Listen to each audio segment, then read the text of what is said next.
যোৱাবাৰ মোক 2023 চনৰ 26 জানুৱাৰীত মোক প্ৰথমবাৰ মোক কাৰ্যভাৰ দিছিলে আৰু তেতিয়া আমাৰ সন্মানীয় অসম প্ৰদেশ কংগ্ৰেছ কমিটিৰ সভাপতি ভূপেন বৰা ছাৰ মানে আছিলে। এতিয়া আকৌ মোৰ কাৰ্যকালত প্ৰায় 2 বছৰ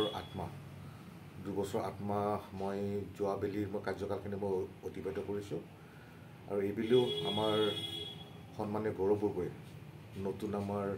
অসম প্ৰদেশ কংগ্ৰেছ কমিটিৰ সভাপতি, তেখেতেও এইবেলি মোক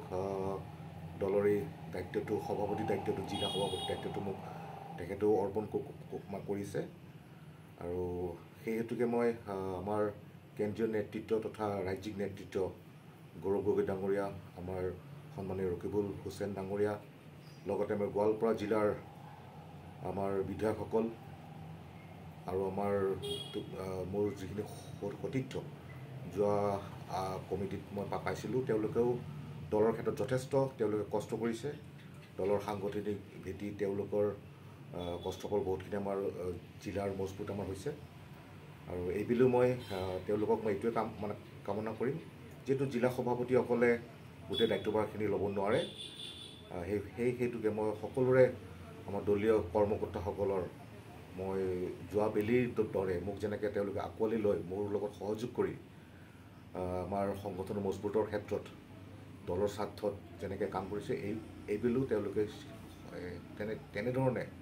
তেওঁলোকে কষ্ট কৰি দলৰ কাম কৰি যেন দলটোক আগুৱাই লৈ যায়, মই সকলো আগত মই এইখিনি মই অনুৰোধ ৰাখিম আৰু অহা 26ত যেন আমি আমাৰ কংগ্ৰেছ দলৰ চৰকাৰ আমি গঠন কৰিব পাৰোঁ, সেইটোৱে মই কামনা কৰিছোঁ। আচলতে দাদা কাৰণটো কি হ'ব পাৰে? মই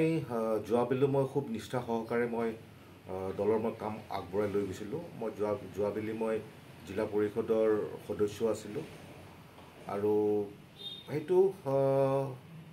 মোৰ দলৰ প্ৰতি যিখিনি মোৰ ত্যাগ, মই যিখিনি মই দলৰ কাৰণে মই বহুতখিনি মই কৰিছোঁ। মই জিলা পৰিষদ জিকি অহাৰ পিছতো মোক বহুত ধৰণৰ মোক মানে প্ৰলোভন দি পেলাই মোক আমাৰ দলৰ পৰা মোক নিবলৈ চেষ্টা কৰিছিলে, কিন্তু যিটো দলত আমি আছোঁ, মোৰ মানে কি দেউতাৰ পৰা ককাৰ পৰা আমি কংগ্ৰেছ দলত আছোঁ, কংগ্ৰেছৰ আদৰ্শ নীতি আমি সকলোৱে আমি ভাল পাওঁ আৰু আপোনালোকে জানে এই চৰকাৰ বিজেপি চৰকাৰৰ দিনত যি আমাৰ আপোনালোক কি ক'ম, আমাৰ ভেদাভেদ আমাৰ জাতিৰ মাজত বা আমাৰ ধৰ্মৰ মাজত, সেইবোৰ আমি খুবেই বেয়া পাওঁ। আমি সৰুৰ পৰাই আমাক যিখিনি শিকাইছে, আমি সকলোৱে এক ভাইৰ দৰে আমি সকলোৱে মিলা প্ৰীতিৰে আমি মানে চলিব বিচাৰোঁ, সেইটো মই ভাবোঁ আৰু এইটো একচুৱেলি আপোনাৰ দলৰ ব্যক্তিগত কি বুলি মই নিজক মই কেতিয়াও মই স্বীকাৰ নকৰোঁ। মই সভাপতি আছিলোঁ আৰু মোৰ যিখিনি মোৰ সতীৰ্থ আছিলে জিলা কংগ্ৰেছৰ বা ব্লকৰ মণ্ডলৰ বুথলৈকে সকলোৱে মোক পূৰ্ণ সহযোগিতা আগবঢ়াইছে আৰু তেওঁলোকৰ সহযোগিতাৰ অবিহনে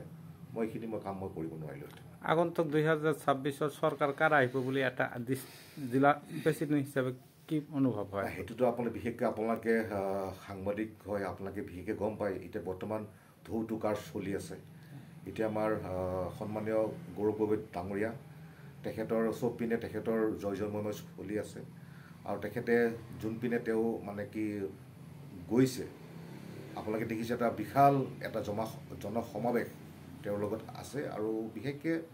আমাৰ যিখিনি অসমবাসী ৰাইজ, তেওঁলোকৰ পৰা আপোনালোকে নিজে হয়তো গম পায়, এতিয়া সকলোৱে গৌৰৱ গগৈক আমাৰ অসমৰ CM হিচাপে সকলো বিচাৰি আছে। Thank U.